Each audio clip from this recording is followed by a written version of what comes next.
여러분 안녕하십니까? 박상규입니다. 북한의 김정은이 초고도 비만에 시달리면서 치료약을 외국에서 구하고 있다는 국정원의 보고가 나왔습니다. 김정은이 중국의 북한 외교관들에게 중국 눈치 보지 말라 이런 지시를 내렸다는 소식도 들어와 있습니다. 신유빈, 임종훈의 혼합복식조가 12년 만에 탁구에서 메달을 땄습니다. 유도의 이준환은 세계 랭킹 1위를 꺾고 동메달을 획득했는데요. 통산 300개 메달을 향한 우리 선수단의 활약상을 전하겠습니다. 요즘 극한 호우다, 홍수다, 긴 가뭄 등이다 해서 아주 시달리는 일이 부쩍 많아졌습니다. 이런 기후 위기에 대응하기 위한 댐을 전국 14곳에 설치하겠다는 정부의 발표가 나왔습니다. 또 우유값, 그 원유값을 동결한다는 반가운 소식도 들어와 있습니다. 먼저 송국건 영남일보 서울본부장, 안찬일 세계 북한연구센터 소장과 함께 하겠습니다. 어서 오십시오. 안녕하십니까. 네, 김정은의 초고도 비만은 어제 오늘 얘기가 아니죠. 140kg대다 이런 얘기가 벌써 나왔습니다. 국정원이 29일 국회 정보위의 비공개 회의에서 내용을 밝혔는데 이게 좀 양상이 다른 매우 심각한 내용이죠? 네, 그렇습니다. 이번에는 아주 구체적으로 자료를 밝혔는데 김정은 위원장이 2009년에 북한과 또 대외적으로 처음으로 얼굴을 공개했습니다. 키가 1m 73에 그 당시 한 85kg 정도 나갔습니다. 그런데 이번에 국정원이 밝힌 건 140kg니까 그 이후에 김정일 위원장이 2011년 12월에 사망하면서 통치권을 물러받고 나서 비대해지기 시작해서 거의 50kg, 60kg 이상이 증가했으니까 그에 따른 이제 건강 악화 이런 것은 뭐 심각한 상황으로 접근하고 있다고 봐야 될 것입니다. 네, 그래서 나온 얘기가 기존의 약제만으로는 다스리기 어려워서 약을 해외에서 찾는다. 이게 좀 새로운 뉴스예요. 네, 아주 그 새로운 정보고 뉴스인데 결국 북한에서 생산하는 약들은 김정은이나 또 과거 김일성이나 이런 사람들의 수명을 연장하기 위한 장수식품, 장수약품이 대부분이지 이 현대 과학이 요구하는 화학적인 이런 약품을 북한 기술로는 만들어내지 못합니다. 그러니까 김정은이 그동안 고혈압, 당뇨, 심장 여러 가지 병에 시달려 왔는데 그 단계가 높아졌기 때문에 그 높은 데 맞는 약을 필요로 하다 보니 대외적으로 그 약을 수입해라 뭐라 하는 정보가 우리 정보기관에 캐치된 것 같습니다. 네, 지금 그림에도 나오지만 초고도 비만이 심화되면 혈당, 고혈압 모든 게 이 복합적으로 나빠지면서 얼굴에 뾰루지까지 나올 수 있는데 저건 매우 심각한 징후일 수 있다. 이런 얘기 나왔어요.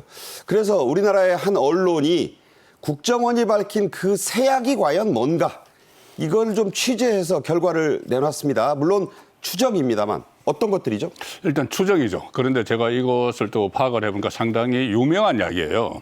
이름은 위고비, 하나는 위고비, 하나는 삭센다 이렇게 주사제로? 예, 주사제입니다. 이게 내복약이 아니고 주사치료약인데 이게 덴마크에 있는 노보 노디스크라는 이 같은 제약회사에서 개발한 거예요, 두 개 다. 그런데 그 위고비 이거는 우리 테슬라 그 CEO 일론 머스크 있잖아요. 머스크가 이것을 아주 상용을 한답니다. 계속 주사를 맞는답니다. 그 사람도 비만이에요. 네, 그 비만이어서 그 비만 치료제로 이 약을 지금 주사를 맞고 있고 또 다른 유명인들도 이 약을 맞는 사람이 많다고 해요. 그러니까 효능이 있겠죠. 그리고 또 하나 삭센다라는 것은 이것도 노보노디스크에서 당뇨병 약으로 처음에 개발을 했는데 김정은은 당뇨도 있지 않습니까?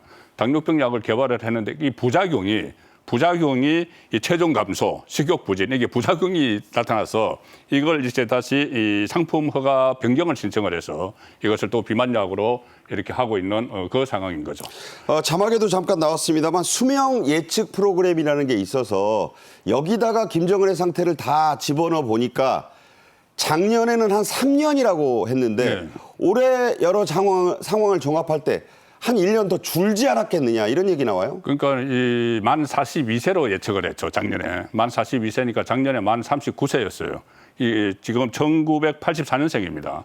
그런데 이제 올해 한 살을 더 먹었기 때문에 이제 만 42세, 그러면 이제 2년 정도로 이제 예측을 했는데, 무슨 뭐 불안이나 우울증 증상 이런 것도 있고 비만뿐이 아니고 여러 가지 스트레스를 많이 받는다. 그리고 또 약물 이야기도 나오고 하니까 상당히 건강이 좋지 않은 것은 사실인 것 같아요. 그 미국에서 수명 예상 프로그램을 가동을 해보니 이제 그 올해 기준으로 2년을 남았다고 하는데 이렇게 또 본인이 치료에 적극적으로 나서고 해외에서 또 치료약도 뭐 도입을 하고 하면은 또 변수는 생길 수가 있겠죠. 네.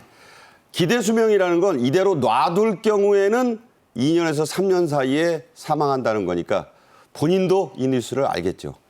실제로 최근 탈북한 리일규 전 쿠바 주재 북한 참사는 김정은과 몇 년 전에 만나서 차도 마셨고 아주 가까이 있어봤다.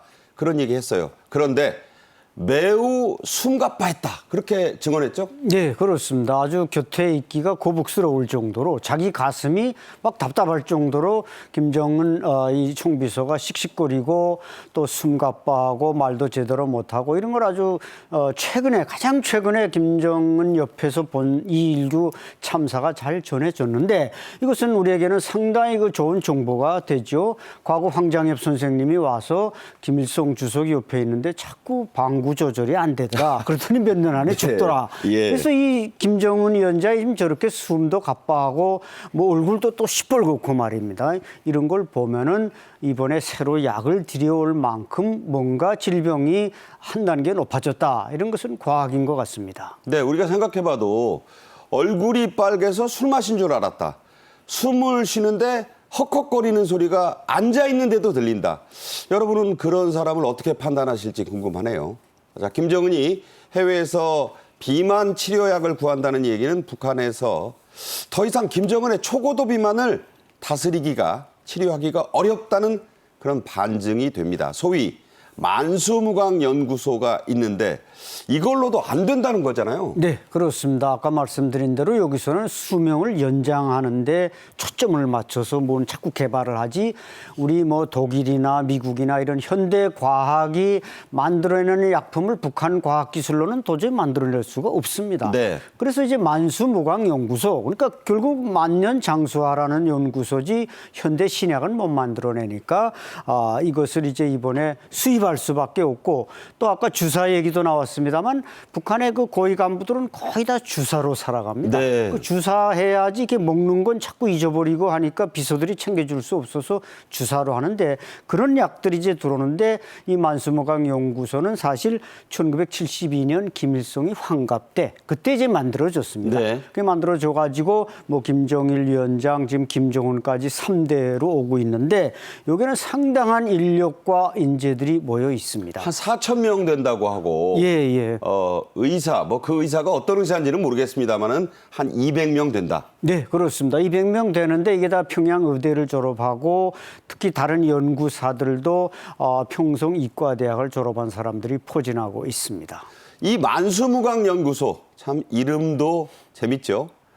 좀 더 질문을 드려보겠습니다. 북한 내부에서 부르는 공식 호칭이 좀 다르네요. 네, 그렇습니다. 이 공식 호칭이 호위과학연구소. 그러니까 호위란 말은 우리 경호와 똑같은 그렇죠, 똑같습니다. 호위. 예. 네. 거긴 뭐 호위사령부, 뭐 호위부대라고 말하는데 그러니까 이 연구소는 원래 여러 개가 있었습니다. 뭐 만총산 연구소, 뭐 이런 연구소가 이제 분야별로 음식도 연구하고 뭐 약도 연구하고 과일도 연구하고 채소도 연구하고 이렇게 연구소가 많이 있다가 이걸 이제 통합을 해서 지금 호위과학연구소로 이렇게 호칭을 하고 있습니다만은 원래는 그 김일성 장수연구소 1972년 예, 거기서 출발해서 이름을 바꿨네요. 맞습니다. 김일성 장수연구소로 하다가 김정일 이어서 이제 김정은까지 왔는데 뭐 이외에도 북한에 이제 봉화진료소라고 또 평양에 있습니다. 이것도 이제 다 장관 20만 이상 고위 간부들이 진료하는 건데 어쨌든 이 만수무강 연구소는 전적으로 김일성 그 집안만 그 가족들 최고 통치권자 건강만을 연구하는 데라 상당히 인재들이 거기다 모여 있다고 봐야 됩니다. 원숭이를 수십 마리, 뭐 원숭이 골 좋다고 하니까 예. 끔찍한 얘기입니다만 그런 것도 수입해 오고 네. 당나귀에 중국산 박쥐까지 들여온다는데 네. 박쥐는 저 한때 우한폐렴 얘기 나왔을 때 그 원인 균을 갖고 있다는 소리까지 나왔잖아요. 네, 그렇습니다. 아니, 아래 원숭이니 박쥐니 또 뭐 알래스카의 무슨 캐비온이 전 먹고 몸에 좋고 수명이 연장되는 과거의 진시황처럼 그런 건 북한에서는 무조건 어디든 가서 수입을 해다가 이 만청산 연구소나 이 장수 연구소에서 연구를 해서 그걸 이제 투입을 합니다. 투입을 하는데 똑같은 이제 또 체질을 가진 뭐 김일성 때는 김일성과 똑같은 체질을 가진 간부들에게 먼저 먹여봐서 효과가 나오면 그걸 또 이제 김일성, 김정일, 김정은에게 투입하는 이런 과정을 거치고 있습니다. 이 만수무강 연구소에서 재밌는 게요. 어찌 보면 뭐 섬뜩합니다. 김정은과 또 그 아버지 뭐 김정일, 그 할아버지 김일성 때부터 체질이 비슷한 사람들을 대상으로 해서 인체 실험도 하고 줄기세포 연구까지 하고 있다는데, 자, 왜 이 고급 당 간부 학교나 학생들을 대상으로만 한다면서요? 네, 그게 이제 고급 당 간부 학교에 입학한 사람들은 보통 도시군당 책임비서나 비서급이기 때문에 거의 다 배가 나와 있습니다. 간부들이니까 배가 나와야 돼요. 네, 배가 나와야지. 네. 김일성, 김정일이 배가 많이 나오지 않았습니까? 그러니까 체질이 비슷하고 또 고혈압, 당뇨 없는 간부가 없습니다. 북한에서는 잘 먹으니까. 그래서 이 사람들을 대상으로 실험을 해보고 효과가 극대화되면 그 약을 개발해서 김 부자에게 이제 투입을 하는 그런 과정이 있습니다. 그러니까 뭐 이른바 생체 실험일 수도 있는데 뭐 마른 사람들은 아예 뽑아가지도 않네요. 그러니까 네. 충성심까지 본다는 얘기는 뭡니까? 그건 이제 그 보안 유지 때문에 그렇죠. 보안을 유지해야지 그 약품이나 뭐 음식을 많이 섭취하고 내가 김일성과 같은 걸 먹었다든지 이렇게 이제 또 버리고 다니면 이것도 큰 문제니까. 총살이겠죠? 네, 총살이니까 이제 보안 유지를 하기 위해서 그렇게 하는 겁니다. 그런 연구소도 김정일의 초고도 비만 약은 만들 수 없다, 이런 얘기입니다. 한편 국정원은 김정은의 초고도 비만과 건강 이상에 따라 후계 구도가 딸 김주애로 굳어지는 것 같다, 이런 분석을 내놨네요. 예, 김주애가 후계자냐 아니냐, 이것은 계속 그 논란이 있었죠. 여러 가지 시각이 있는데 어제 국정원이 국회 정보위에 보고를 하면서 지금 어떤 이 후계 구조, 그러니까 김정은의 건강 상태가 좋지 않기 때문에 이 후계 구도가 좀 빨라지는 것 아닌가, 그렇게 기자가 질문을 하니까 직접적인 관련은 없지만 이제 그런 측면이 있다는 이야기를 했고, 왜 후계 구도가 김주애로 굳어지는지 판단을 한 근거는 크게 보면 두 가지예요. 하나는 최근에 이제 군사 분야 주로 거기 현지 시찰할 때 따라갔지 않습니까? 그렇죠. ICBM이나 핵시설 이런 데 간 것은 이제 군사시설인데 경제 분야에 대해서도 여러 가지 김정은이 같이 데리고 가기도 하고 이런 부분 하나 있고, 북한 언론이 이 김주애를 향도라고 부른다는 거예요. 향도, 군대에 많이 나오는. 저도 군대에서 향도 역할을 했거든요. 길잡이죠. 우리 군대에서는 길잡이입니다. 네. 그러니까는 좀 방향을 하고 또 행군을 할 때 속도 조절을 하는 게 향도라고 해요. 근데 북한에서는 다르죠. 북한에서는 향도라는 것이 후계자, 지도자, 그러니까 앞장서서 이끌어가는 사람, 방향을 제시하는 사람. 그러니 곧 김정은 같은 최고 지도자를 이야기할 때 향도라고 하는데, 향도라는 표현을 김주애에게 쓰기 시작했기 때문에 우리 국정원이 파악을 할 때는 후계자 구도로 굳혀지는 것 아닌가. 그렇지만 뭐 다른 여러 가지 변수도 있을 수가 있다고, 다른 형태가 나타날 수도 있다고. 그러니까요. 국정원은 그 이야기까지도 다 했습니다. 네. 이와 관련해서 국정원장을 지낸 박지원 민주당 의원은 30일 한 라디오 인터뷰에서 김정은이 김주애의 오빠를 감추고 있다, 이런 분석을 내놨습니다. 직접 들어보겠습니다. 그래서 저는 김주애가 후계자가 아직은 결정 아니다. 그래요? 저는 그렇게 보지 않고 있고 오히려 아들이 지금 그 나이 때 김정은도 김여정과 함께 스위스에서 유학하고 있었잖아요. 그렇기 때문에 저는 아들은 외국에서 유학을 하고 있기 때문에 감추고 있는 것 아닌가 아, 이런 생각을 갖습니다. 김정은이 스위스에 있을 때 가명 박철이었습니다. 여러분 뭐 많이 들어보셨는데 그때 뭐 친구도 불러서 융숭한 대접을 하기도 했죠. 자, 이런 박지원 의원 전 국정원장의 분석 어떻게 보세요? 네, 저는 뭐 전적으로 그것은 틀릴 수 있다. 왜냐하면 이제 향도라고 말씀들 하셨지만 숨겨놓은 후계자가 있는데 대타를 내세워서 뭐 샛별이니 향도니 이건 김일성 다음에 등장한 김정일 때도 똑같이 쓰던 말이고 김정은 때도 똑같이 쓰던 말입니다. 아하. 그렇기 때문에 적어도 아들을 숨겨놓고 지금 뭐 그냥 딸이 이쁘니까 데리고 다닌다면 향도니 샛별이니 이런 말을 붙일 수가 없는 겁니다. 아, 그렇군요. 예, 그리고 이제 행사장에 이제 화면에도 여러 번 나왔지만 그 여러 행사장에서 김일성 배지를 안 단 사람은 김정은과 김주의 2명뿐입니다. 배지를 안 단 사람. 안 단 사람. 그것은 이미 향도들 할 때 향도들은 김정은과 김주의 2사람을 가리키는 거예요. 북한의 향도는 딱 달랑 둘인가요? 둘이죠. 현재로서는 2명을 북한이 노동신문이나 조선중앙통신에 보도했다는 것입니다. 그것은 인민들이나 군인들이 우리의 향도는 저 2사람이다. 이런 걸 이제 받아들였다는, 물론 뭐 수긍하느냐 아니냐는 별개 문제겠습니다만 그 4대 세습으로 가는 데서 김주애가 후계자라는 것은 이미 자명해진 것입니다. 네. 박지원 전 국정원장의 분석과는 사뭇 다르게 북한의 내부를 정통하게 오래 보신 안찬일 소장의 견해였으니까 여러분이 잘 비교해 보시기 바랍니다. 미국의 견해도 좀 다릅니다. 미국의 보수주의 싱크탱크죠. 헤리티지 재단이 김정은의 유고 같은 급변 사태가 벌어지면 김여정이 지금 선전선동 부부장 친동생 아닙니까? 김주애를 대신해서 통치에 나설 수 있다. 이른바 상황, 수렴청정 얘기를 하는 거죠? 네, 그까지도 좀 내다보고 있죠. 그러니까 우리 국정원하고는 조금 다른 분석을 내놨는데 이 헤리티지 재단이 아시다시피 그 미국의 각종 정책에 외교 주체에 영향을 미치는 곳이에요. 거기에 브루스 클링러 선임 연구원인데 주로 한반도 문제를 연구하는 그 연구원입니다. 그런데 이 연구원이 지금 김주애보다는 김여정 쪽에 그 시선을 맞추고 있어요. 왜 그러냐면은 김주애는 아직도 어떤 어린아이 이미지가 좀 있다. 북한 방송을 봐도. 네. 그런데 그 전에 김정은을 띄울 때는 어떤 군사적인 역량이 있는 이렇게 해서 일종의 카리스마를 부여를 했다는 거거든요.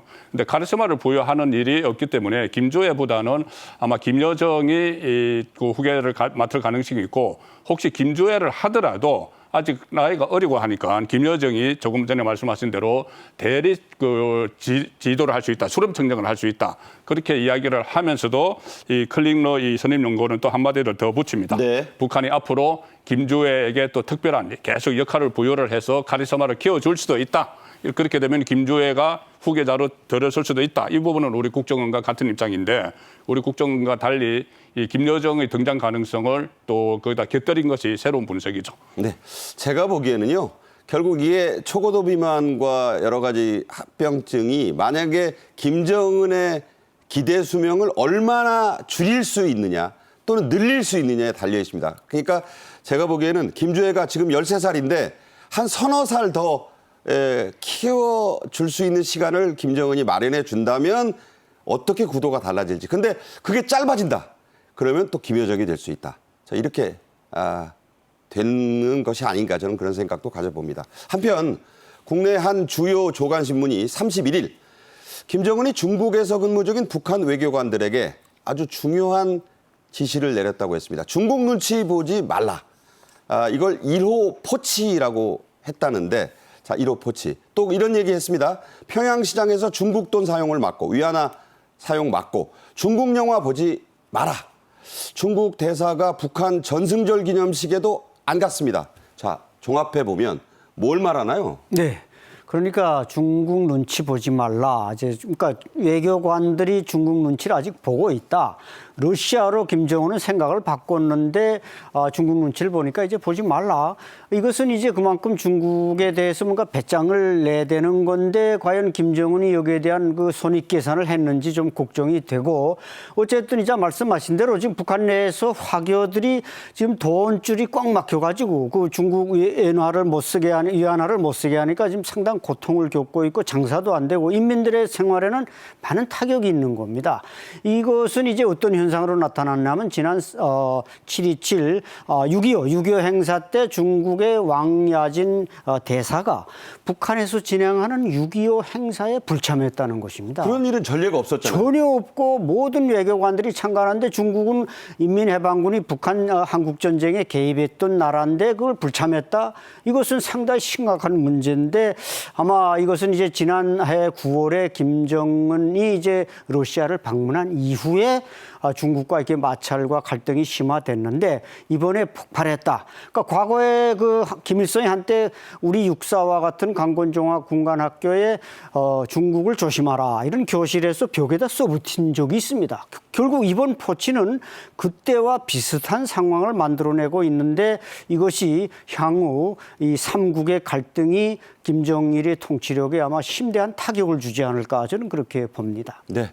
러시아라는 든든한 큰형이 생겨서 그동안 잘 모셔오던 중국이라는 작은 형은 아니지만 그 과거의 형을 조금 냉랭하게 대하고 있다. 이런 상황이 됩니다.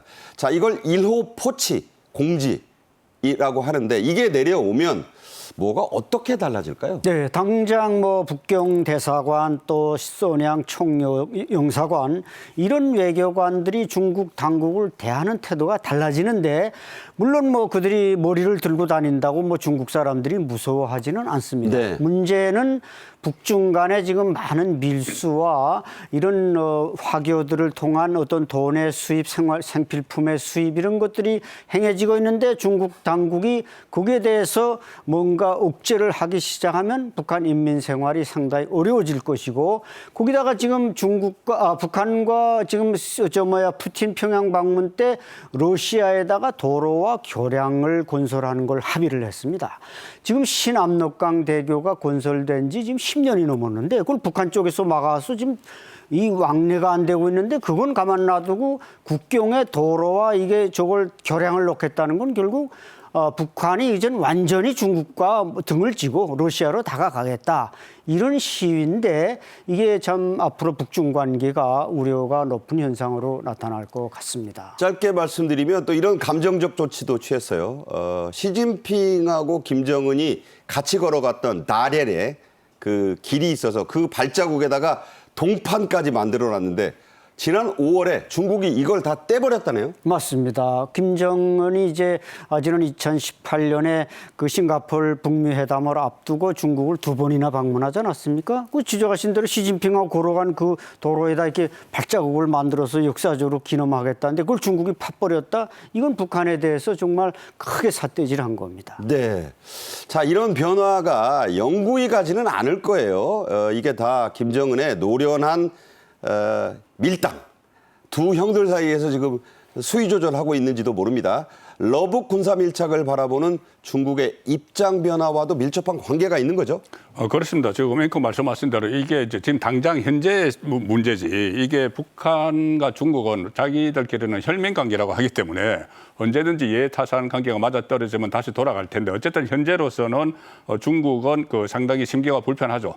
그러니까 동판도 다 떼내고 또 노동자들도 뭐 돌아가라고 하고 이렇게 하고 있는데 이 지금 중국이 북한과 러시아와 같은 그런 연합 일원처럼 보일 생각은 없다 이런 것이죠. 그래서 그 대신에 한국과도 좀 밀접해지고 미국과도 지금 관계를 갖는 미국과도 긴장 관리를 합의를 하는 그런 상황인데 말씀드린 대로 언제 또 관계 회복을 할지는 그 부분은 이 상황 변화에 따라서 수시로 변할 수 있다고 봅니다. 우리가 노련하게 저런 그 변화를 잘 따라가야 돼. 이제 러시아에 붙어가지고 중국하고 척지는 거 아니야? 이렇게 결론 내릴 수는 없습니다. 셋 다 한 통속입니다. 안찬일 소장과는 여기서 인사를 드리도록 하겠습니다. 감사합니다. 감사합니다. 이번 파리 대회에서 우리나라는 이미 통산 100번째 금메달 목표를 이뤘습니다. 이제 통산 300개 메달을 향해 나가고 있는데요. 탁구가 12년 만에 메달을 따냈고 남자 유도에서도 동메달이 나왔습니다. 최동호 스포츠 평론가가 전화로 연결되어 있습니다. 나와 계시죠? 예, 안녕하세요. 네, 오늘은 전화로 인사드립니다. 12년 만에 탁구에서 메달이 나왔고 세계 최강 중국에는 아깝게 졌지만 우리 혼합복식조가 중국 응원단이 짜유 짜유 이게 뭐 힘내라는 거 아닙니까? 가유란 뜻인데 열렬히 응원한 홍콩을 일축했죠. 네, 그렇습니다. 이 임종훈, 신유빈 선수가 이 탁구 혼합복식에서 동메달을 목에 걸었습니다. 이 탁구 올림픽 메달은 2012년 런던 올림픽 이후에 12년 만에 나온 쾌거이고요. 임종훈, 신유빈 선수 이 준결승전에서 이 세계 최강 왕추칠 순잉사 선수에게 패해서 동메달 결정전으로 내려갔는데요. 이 동메달 결정전에서 이 홍콩의 왕춘림 두오이캠 선수를 4대 0으로 이겼습니다. 왕춘림 두오이캠 선수는 지난해 이 월드 테이블 테니스 16강전에서도 만난 적이 있는데 이때도 비교적 쉽게 승리를 거뒀기 때문에 오늘 경기에서도 이 임종훈 신유빈 선수가 주도권을 잡고 경기를 지배했고요. 중국 관중들이 워낙 많아서 이 왕춘팅 두오이캠 선수를 응원하는 함성이 높았는데 그래도 임종훈 신유빈 선수 전혀 흔들림 없이 승리를 확정을 졌고요. 임종훈 선수는 8월 19일에 국군체육부대 상무 입대 예정이었거든요. 근데 오늘 동메달로 병역 특례를 받게 됐습니다. 네, 입대 20일을 남겨두고 중국이나 마찬가지인 홍콩을 꺾어서 군대를 안 가게 됐다. 물론 안 가는 건 아닙니다. 면제를 받았다. 짜릿한 승리였겠습니다. 유도에서도 값진 동메달이 나왔습니다. 번개란 별명의 이준환 선수, 세계 랭킹 1위를 꺾었죠? 예, 유도 이준환 선수는 남자 81kg급에서 동메달을 차지했습니다. 이준환 선수, 이 번개맨이 말씀하신 것처럼 별명인데, 왜 번개맨이냐? 이 순간적으로 빠르고 과감하게 공격해서 승부를 가르기 때문에 이제 번개맨이라는 별명을 갖고 있습니다. 32강전 절반승, 16강전 한판승, 8강전에서 또 한판승을 거두고 4강에 올라갔는데 이 4강전에서 이 조지아의 그리갈라 슈빌리 선수에게 패해서 동메달 결정전으로 밀려났습니다. 동메달 결정전에서 세계 랭킹 1위 선수를 만났는데요. 이 벨기에의 이 마티아스 카트 선수를 절반승으로 눌렀습니다. 연장전 48초 만에 이 발 뒤축 걸기로 절반승을 거뒀고요. 이준환 선수 지금 22살인데 이 남자 유도 차세대 에이스로 급부상했다고 평가할 수 있습니다. 네. 박태환 선수 이후에 첫 메달을 따낸 한국 수영도 힘을 부쩍 내고 있습니다. 평영과 접영이 최초로 준결승에 진출했고 중요합니다. 이거 메달 딴 거 못지않게. 남자 계영 800m도 9위로 출발했는데 6위를 했죠? 예. 남자 수영 계영 800m는 좀 아쉬움이 좀 남죠. 기대를 많이 했는데 6위를 기록했습니다. 남자 수영 대표팀 계영 800m에서 7분 07초 26을 기록했습니다. 지난해 항저우 아시안 게임에서 아시아 신기록으로 우승할 때 7분 01초 73을 기록했는데 이때 기록보다 무려 5초 53이나 뒤진 기록입니다. 지난해 아시안게임 기록만 냈더라도 동메달이 가능했기 때문에 아쉬움이 좀 많이 남고요. 이 첫 번째 영자인 양재훈 선수가 9위, 두 번째 영자 이호준 선수가 9위, 세 번째 영자 김우민 선수가 8위로 올라섰고요. 마지막으로 출발한 황선우 선수가 6위까지 올라갔지만 이 메달권에 진입하는 데는 실패했습니다. 평영에서는 이 조성재 선수가 200m 예선에서 전체 1위로 준결선에 올라갔고요. 이 준결선에서는 결선 진출에 실패했지만 1분 54초 95로 한국 신기록을 세웠습니다. 한국 남자 접영에서 최초로 올림픽 준결선에 진출한 기록을 세웠고요. 이 접영에서도 이 김민수 선수가 한국 남자 최초로 접영 준결선 진출에 성공했습니다. 네, 황금 세대들의 약진, 이 도전은 계속됩니다. 오늘 말씀 잘 들었습니다. 지금까지 최동호 스포츠 평론가였습니다. 네, 극한 호우와 폭염, 30도를 훌쩍 넘는 열대야의 행진. 요즘 날씨를 좀 겪다 보면 여기가 동남아인지 서울인지 적도 근방인지 헷갈린다는 분들이 많아요. 이렇게 변화무쌍한 기후에 대응하기 위해 정부가 전국 14곳에 댐을 짓기로 했습니다. 먼저 영상으로 보시죠.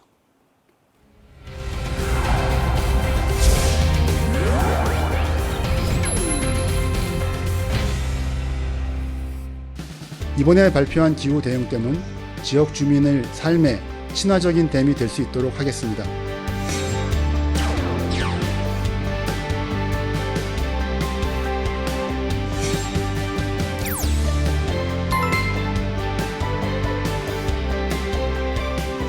비닐이 하우스니 뭐다 생겼고 전부 그때 그 군인들이 와가지고 전부 쓰레기 같은 거 다 치고 전부 찔나고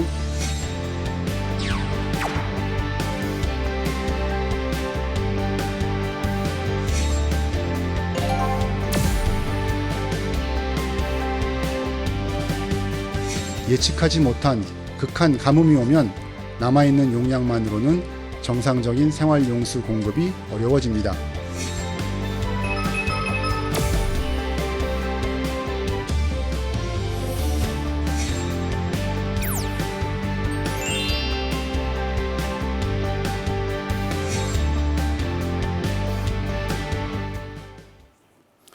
이번 주제에는 배종찬 인사이트 K 연구소장도 함께하겠습니다. 어서 오세요. 안녕하십니까. 환경부가 30일 기후위기 사태 대응을 위한 신규 댐 건설 방안을 발표했습니다. 김완섭 환경부 장관의 발표로 직접 들어보겠습니다. 최근 3년간 극한 호우 등으로 인한 피해액은 1조 6천억이 넘었고 85명의 안타까운 생명이 희생되었습니다. 근원적인 대응을 위한 다목적 댐 건설은 지난 2010년 착공된 보현산 댐 이후로 14년간 단 한 곳도 새롭게 추진되지 못했습니다. 기후 대응댐을 통해 댐별로 한 번에 80 내지 220mm의 강우가 오더라도 이를 수용할 수 있는 홍수 방어 능력을 확보할 수 있습니다. 들으신 대로 환경부가 기후대응댐 후보지로 밝힌 14곳은 전국에 고르게 퍼져 있습니다. 어디죠? 그렇습니다. 전국 14곳에 퍼져 있습니다. 이제는 뭐 이상기후가 뉴 노멀이 되어버렸지 않습니까? 전국 지역마다 이제 건설을 하게 되는데요. 기후 대응 목적입니다. 환경부에서는 이제 다목적 댐 용도별로 그리고 용수 전용 댐 4곳, 또 홍수 조절 댐 7곳, 다목적 댐은 3곳입니다. 발표를 했는데요. 자, 지도에서도 보시는 것 같이 아미천, 또 수입천과 같은 한강 근역에 4곳이고요. 또 감천, 또 운문천, 이 낙동강 근역에 6곳, 또 금강 근역에 지천댐 1곳 등 이곳 5곳은 재개발입니다. 네, 목적이 다양하게 3가지로 나눠질 수 있죠. 네, 다목적 댐이 3곳이고, 네. 용수 전용 댐이 4곳, 홍수 조절 댐이 7곳입니다. 권역별로는 어떻게 되나요? 그렇습니다. 방금 전에 말씀드렸던 대로 한강 근역에 4곳이 있고요. 또 낙동강 근역에 6곳, 금강 근역에 1곳.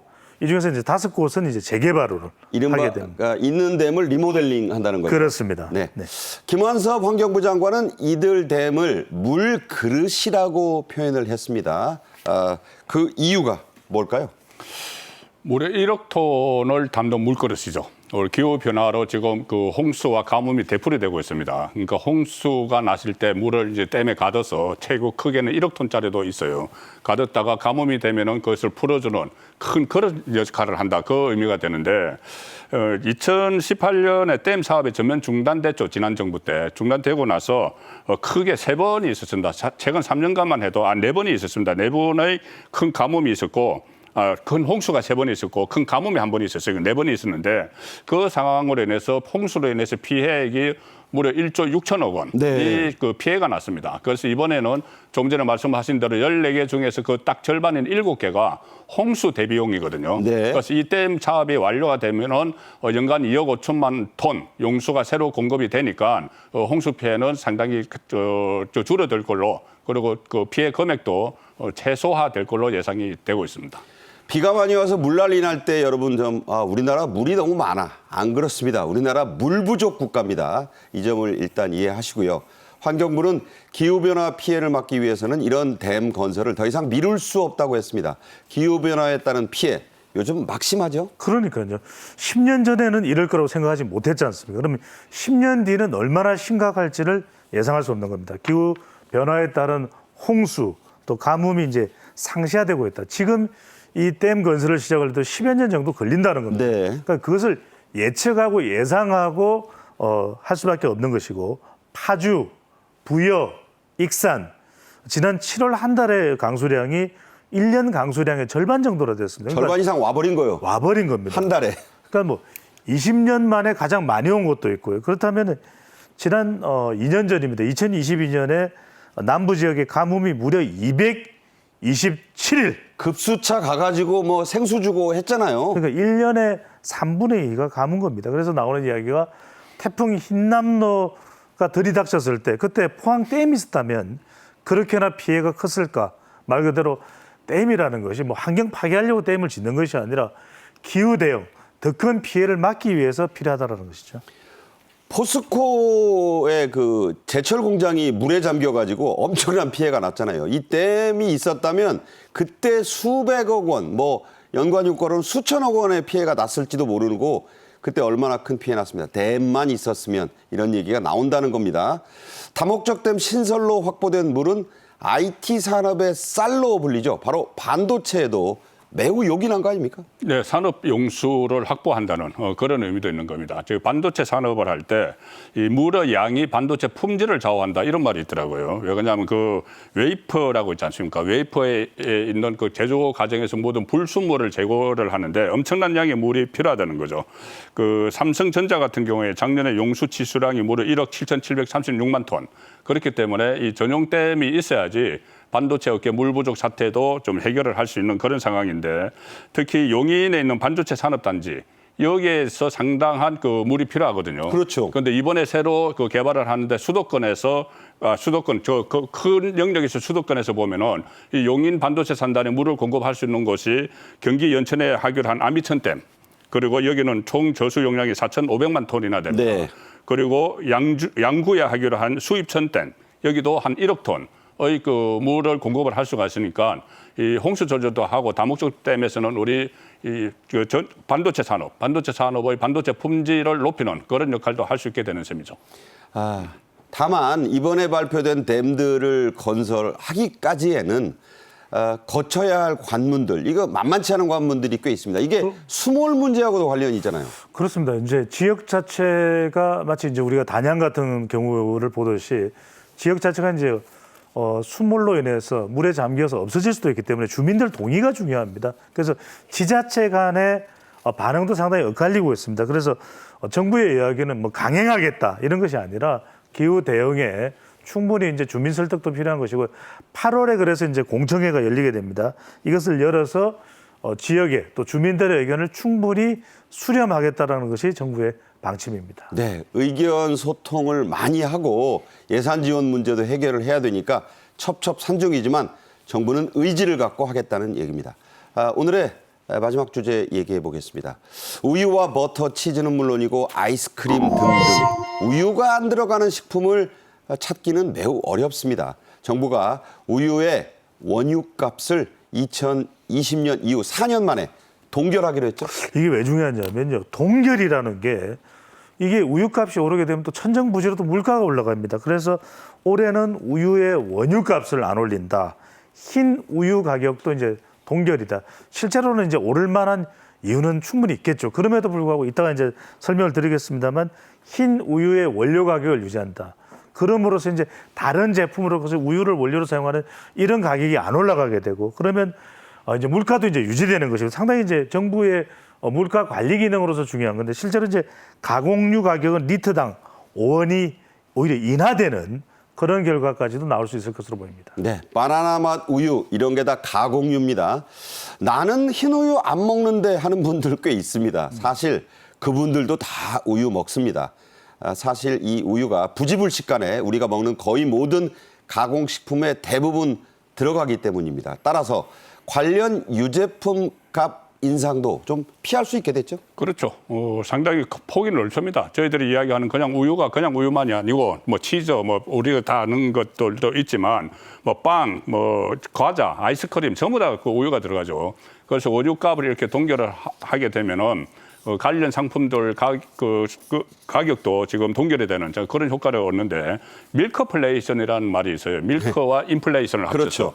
우유값이 오르면은 유가공 제품도 전부 다 올라간다. 이게 있는데 작년에는 우유값이 올라서 실제로 밀크플레이션이 일어났다고 해요. 있죠. 예, 일어났는데 올해는 이거 동결을 시키면은 다른 관련 그 제품들도 가격이 안정이 되는 그런 효과가 있죠. 네. 아이스크림 싫어하시는 분이 누가 있을까요? 그 아이스크림에 다 우유 들어갑니다.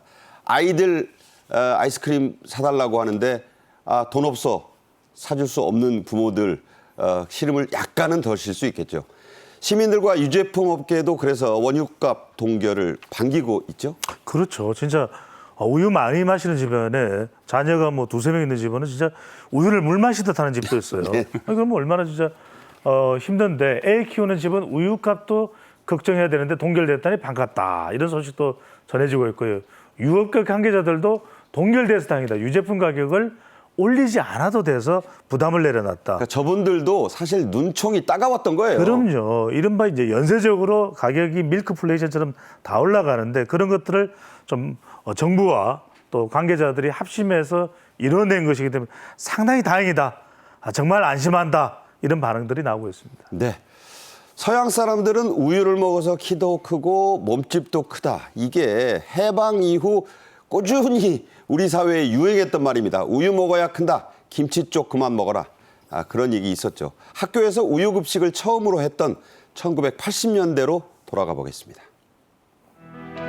오늘날 세계 선진 문명국의 국민일수록 우유를 많이 먹고 있으며 이들은 우유를 먹는 덕분인지 올림픽에서도 금메달을 많이 따내고 있습니다. 우유는 또 수많은 종류의 유제품과 요리를 만들 수 있고 영양소가 충분한 완전식품입니다. 네, 저 영상 속 그 어린이들 지금 다 40대 후반에서 50대 초반입니다. 흰우유 소비량은 떨어지고 있는 추세지만 우리나라의 우유값 세계적으로 높은 수준 아니었습니까? 예, 이 수요는 떨어지는데 가격은 올라가는 그런 상황인데 이제 외국산 우유가 많이 오기 때문에 그런 그 영향도 있다고 해요. 근데 어쨌든 우리나라 우유 1리터 가격이 평균 2.08달러인데 미국 뉴욕이 1.44, 런던이 1.68, 도쿄가 1.54달러. 여기에 비하면은 좀 상당히 이 높은 가격으로 우리나라에서는 이 제품이 팔리고 있기 때문에 네. 이 제품이 결국 그 우유 값이 상대적으로 높다는 것은 조금 전에 말씀드린 유가공 제품 값도 그게 영향을 받기 때문에 이 상당히 그 외국에 비해서 높은 가격이 형성이 돼 있는 것은 지금 현실입니다. 네, 그러니까 이렇다 보니까 수입산 우유가 막 밀려드니까 사실 국내 유가공 업체나 우유업계도 별로 좋을 게 없다는 거 아니겠어요? 그러니까 경쟁력이 잘 안 되는 거죠. 해외에서 싼값의 우유가 좀 품질이 좋은 우유가 싼값으로 들어오면은 우리 유가공 업체에서는 그 경쟁을 하기가 어려우니까 아마 이게 낙농 정책에서도 정부의 지원 같은 것이 더 필요해지겠죠. 네. 자, 이번에 그 우유값 동결 조치는 다른 식품업계에도 영향을 미칠 것이라고 보고 있습니다. 어떻게 보세요? 그렇습니다. 이제 정부에서 이걸 안정시키게 되면 아까도 말씀드렸지만 연쇄적으로 이제 유제품 가격이 올라가는 것을 또 차단할 수 있기 때문에 그만큼 이제 물가 유지가 되는 겁니다. 그래서 물가 안정 의지가 확고한 또 정부의 정책도 우리가 확인할 수가 있고요. 다른 식품업계에도 가격을 올리는 데 있어서 고민할 수밖에 없는 그런 또 메시지도 되겠죠. 최상목 부총리의 발언입니다. 7월 물가는 일시 반등 가능성이 있는데 물가 안정을 위해서 최선을 다하겠다. 그러니까 우유 가격이 올라가게 되면 전반적으로 가격이 다 올라갈 수밖에 없습니다. 네. 아이스크림, 과자, 뭐 제가 좋아하는 것들이네. 그러면 또 물가가 또 올라갈 수밖에 없는 것이기 때문에 서민들의 고충은 커질 수밖에 없는데 이런 물가 관리 차원에서도 상당히 정부와 또 낙농업계가 합심을 해가지고 이 부분에 대해서 혁신적인 또 저비용으로 고품질을 만들어낼 수 있는 그런 또 합심할 수 있는 방안도 이끌어냈거든요. 그런 부분들이 상당히 이번 가격 유지에 도움이 된 것으로 보입니다. 네. 자, 이번에 그 이루어진 우유값 동결은 정부가 낙농가에 제시를 한 게 있는데 그게 영향을 미쳤다는 분석이 나와요. 그렇죠. 이른바 이제 이번에 당근책이 나왔는데 낙농산업 중장기 발전 대책에 보면 그동안은 이 인센티브 원유 가격을 좀 높게 받기 위해서 비싼 사료를 썼어야 돼요.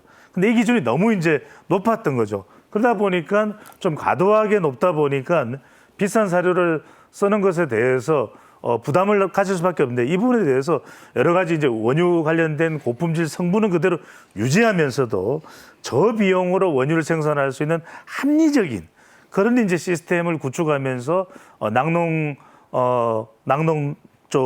쪽에서도 낙농업 쪽에서도 충분히 이 가격대로 유지될 수 있다. 이런 부분들이 이번에 원유값을 그대로 동결할 수 있는 가장 큰 원동력이 된 것으로 보입니다. 네, 다들 어려운 시기입니다. 따라서 정부도 업계도 조금씩 양보하면서 소비자들과의 접점을 찾아 나가야 지금 물가가 들썩이면 모든 게 불안하거든요. 그런 점에서 정부의 정책 의지가 잘 반영될 수 있도록 여러분도 좀 협력해 주시고 업계도 잘 여기에 너무 이익만 생각하시지 않았으면 하는 그런 바람을 갖습니다. 송국건 본부장, 배종찬 소장과 함께 말씀 나눴습니다. 잘 들었습니다. 고맙습니다. 고맙습니다. 7월 31일 수요일 생방송 정책인 이슈 여기서 마칩니다. 8월이 이제 시작되죠. 긴 장마는 끝났지만 기승을 부릴 폭염 또 태풍 등이 참 걱정입니다. 유비무환으로 대처하시면 큰일이 없겠습니다. 저는 내일 오후 1시에 다시 뵙겠습니다. 고맙습니다.